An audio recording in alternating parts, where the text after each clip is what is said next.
अस्सलामु अलैकुम वरहमतुल्लाहि वबरकातुहू। पिछली वीडियो में हमने आपको सुल्तानुल हिंद अताए रसूल हज़रत ख्वाजा गरीब नवाज रदी अल्लाह ताला अन्हो के बचपन से लेकर हज़रत इब्राहिम कंदोज़ी अलैहिर्रहमा से मुलाकात तक का सफ़र बताया था। इस वीडियो में इंशाअल्लाह इससे आगे का सफ़र आपको बताएंगे, तो आप इस वीडियो को आखिर तक देखें और इस वीडियो को शेयर ज़रूर करें। हमारे ख्वाजा साहिब वतन से रुखसत होने के वक्त इल्म दीन से बक़दरे ज़रूरत आरास्ता थे, लेकिन मज़ीद तहसील इल्म के शौक़ और ज़ौक़ में क़तअन कमी वाक़ई नहीं हुई थी। मुद्दतों तक आप तहसील इल्म के लिए मुख्तलिफ मदारिस में क़याम पज़ीर रहे, समरकंद, बुखारा वगैरह।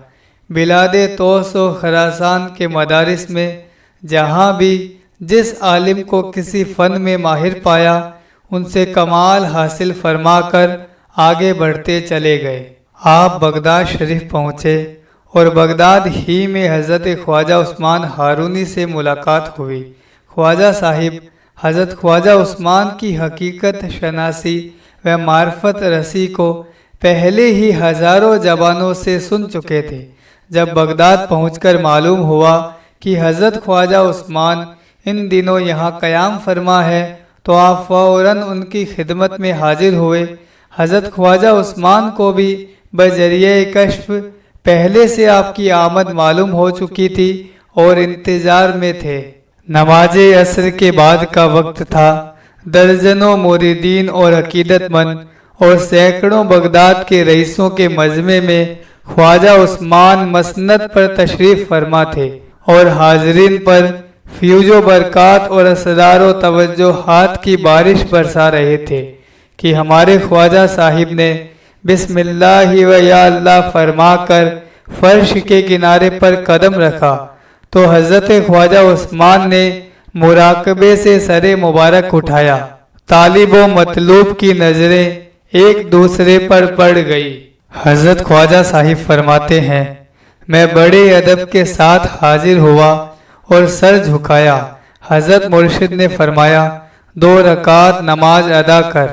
मैंने फ़ौरन 2 रकात नमाज पढ़ी, फिर किबला की तरफ मुँह करके अदब से बैठ गया। फिर इरशाद हुआ, सूरह बकरा पढ़ो। मैंने अकीदत के साथ पूरी सूरत पढ़ी। फिर फरमाया, 60 बार सुबहान अल्लाह पढ़ो। मैंने ये भी पढ़ा। फिर हज़रत मुर्शिद खुद खड़े हुए और मेरा हाथ अपने हाथ में लिया और आसमान की तरफ नज़र उठाकर फरमाया, मैंने तुझे खुदा तक पहुंचा दिया। फिर एक ख़ास तरह की टोपी जो 4 तुर्की कहलाती है मेरे सर पर रखी, अपनी ख़ास चादर मुझे ओढ़ाई और बिठाया।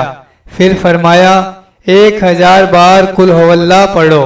मैंने कुल हुवल्लाह पढ़ी। फरमाया, हमारा यही रात दिन का काम है, जो तू भी इसी तरह पूरा एक दिन और रात गुजार। तो मैंने पूरा दिन और पूरी रात अल्लाह की इबादत में गुजारी। दूसरे दिन हाजिर हुआ तो फरमाया, बैठ जा। फिर इरशाद हुआ, ऊपर देख। मैंने आसमान की तरफ नज़र उठाई तो पूछा, कहाँ तक देखता है? मैंने कहा, अर्शे मौला तक। फरमाया, नीचे देख। मैंने आंखें ज़मीन की तरफ फेरी तो फिर वही सवाल किया, कहाँ तक देखता है?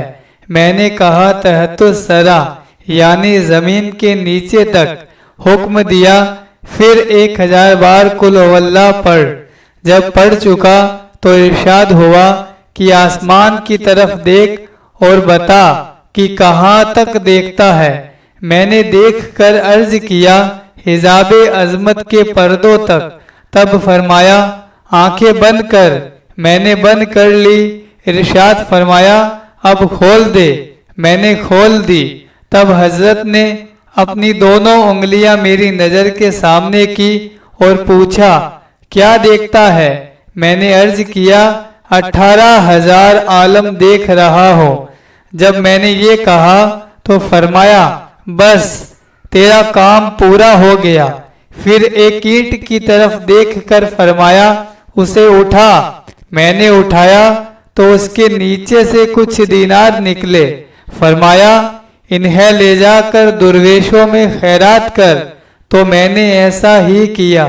جب روحانیت کے استاذ نے اپنے خاص مرید کو ولایت کی ساری منزلیں پار کرا دی تو خواجہ ہارونی نے فرمایا معین الدین محبوب خدا ہے اور مجھے اس کی مریدی پر ناز ہے، تو فخر کرنے کے قابل ہے۔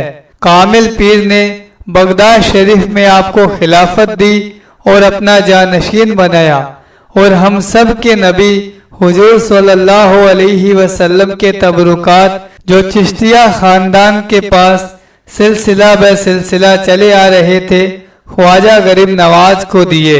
خواجہ صاحب فرماتے ہیں حضرت خواجہ عثمان ہارونی نے فرمایا اے معین الدین، میں نے یہ سب کام تجھے پورا کرنے کے لیے کیا، تجھ کو اس پر عمل کرنا لازم ہے۔ نیک اولاد وہی ہے جو اپنے پیر کی باتوں پر عمل کرے، اپنے شجرے میں ان کو لکھے اور انہیں انجام تک پہنچائے تاکہ کل قیامت کے دن شرمندگی نہ ہو۔ اس کے بعد خرقہ، نعلین، چوبے اور مسلح بھی عنایت کیا۔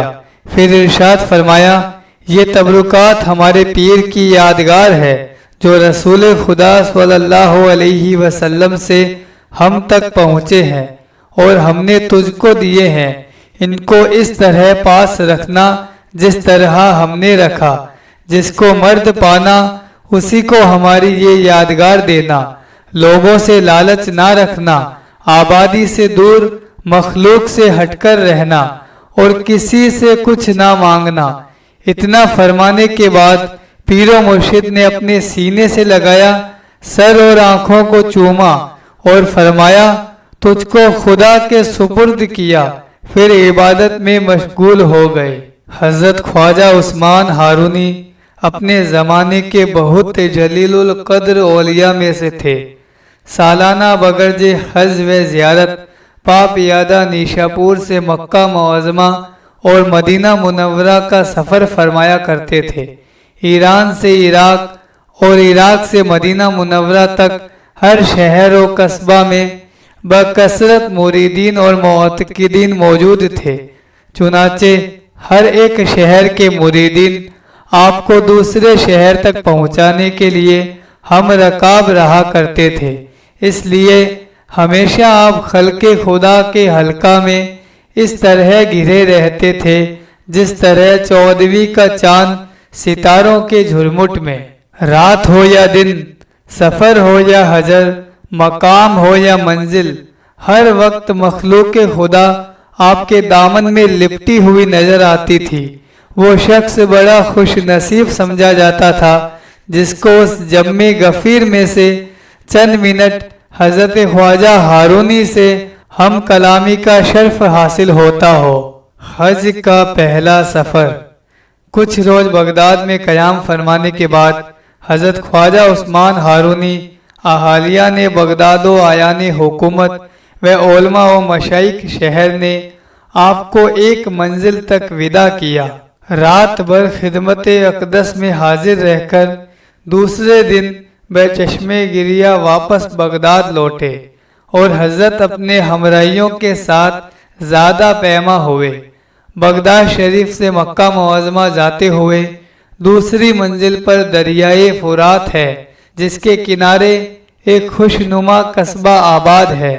یہ مبارک قافلہ اس قصبہ کی جامع مسجد میں فروخت ہوا اور کچھ وقت آرام کرنے کے بعد یہ مبارک قافلہ منزل بے منزل اپنے فیوز و برکات کی شعاعیں مختلف شہروں و قصبات پر ڈالتا ہوا صحرائے شام تک پہنچا، جہاں آج سے 2000 سال پیشتر ایک قوم آباد تھی۔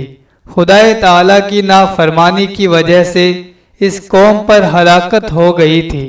حضرت نے ارشاد فرمایا کہ اس سرزمین کے متعلق پیارے آقا صلی اللہ علیہ وسلم نے یہ ارشاد فرمایا ہے کہ جب تم اس سرزمین سے گزرو تو زیادہ قیام نہ کرو، اس لیے تم بھی یہاں زیادہ نہ ٹھہرو، نماز پڑھ کر فوراً روانہ ہو جاؤ، چنانچہ قافلہ روانہ ہو گیا اور آگے کی منزل پر فروکش ہوا۔ انشاءاللہ اس سے آگے کا سفر آنے والی ویڈیو میں بتایا جائے گا۔